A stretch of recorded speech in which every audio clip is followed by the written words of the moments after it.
Guys आपने road पे चलने वाली गाड़ियों जैसे कि बाइक, कार, ट्रक, इन पे हॉर्न लगा देखा होगा, लेकिन क्या यही हॉर्न एरोप्लेन में भी लगा होता है? और अगर लगा होता है तो ये किस काम आता है? चलिए मैं आपको बताता हूं।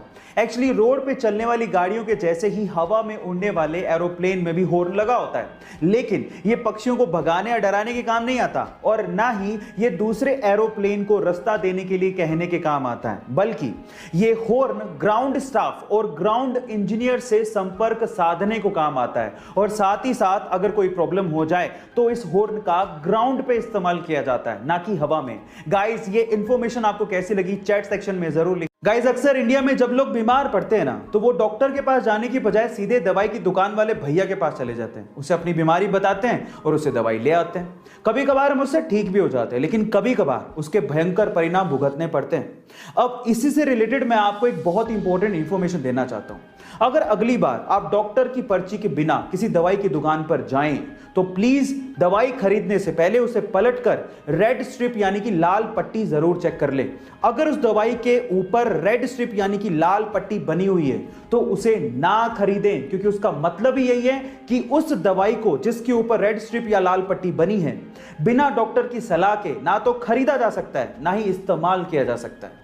एंटीबायोटिक के गलत इस्तेमाल को रोकने के लिए दवाइयों के पीछे रेड स्ट्रिप यानी कि लाल पट्टियों का इस्तेमाल किया जा रहा है। गाइस क्या इसके पहले तक इफेक्ट आप जानते थे? और अगर नहीं जानते थे तो चैट सेक्शन में जरूर लिखिएगा। गाइस इन्फेंट यानी कि नवजात बच्चे कितने क्यूट होते हैं ना, लेकिन जब वो रोते हैं तो पूरा घर सर पे उठा लेते हैं।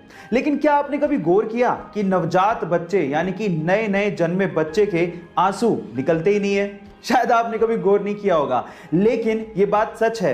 नवजात यानी कि नए नए बच्चे जो जन्म लेते हैं उनके आंसू कभी नहीं निकलते, क्योंकि तब तक उनके टीयर डक्ट्स यानी कि आंसू वाली नलियां डेवलप्ड ही नहीं होती। हाँ, 1 महीने बाद से 3 महीने तक उनकी आंसू की नलियां डेवलप हो जाती हैं और उसके बाद वो रोना शुरू करते हैं तो साथ में आंसू भी निकलते हैं। है ना अमेजिंग फैक्ट? गाइस आपने अभी तक गैस के सिलेंडर भारी भरकम स्टील या लोहे के बने देखे होंगे, लेकिन हमारे आसपास इतना सब कुछ चेंज हो रहा है, तो क्या गैस के सिलेंडर का रूप चेंज नहीं होना चाहिए? फिकर नोट गाइस, क्योंकि अब इंडेन आपके सामने नए तरह के गैस सिलेंडर लेकर आ चुका है जो कि बने हैं फाइबर के। आप ठीक सुन रहे हैं, जहां पुराने सिलेंडर स्टील के बने होते थे वो काफी ज्यादा भारी होते थे, लेकिन नए सिलेंडर अब फाइबर के बने हैं जो कि उससे 50% तक हल्के होंगे।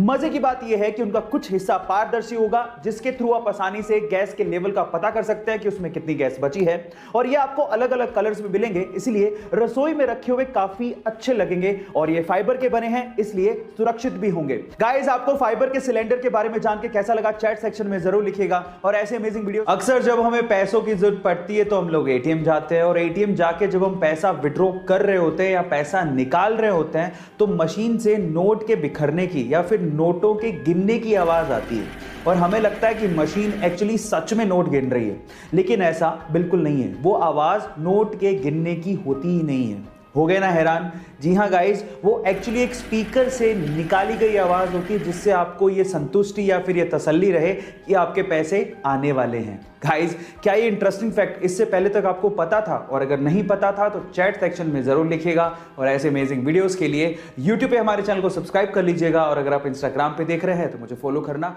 मत भूलिएगा। मिलते हैं अगली वीडियो में।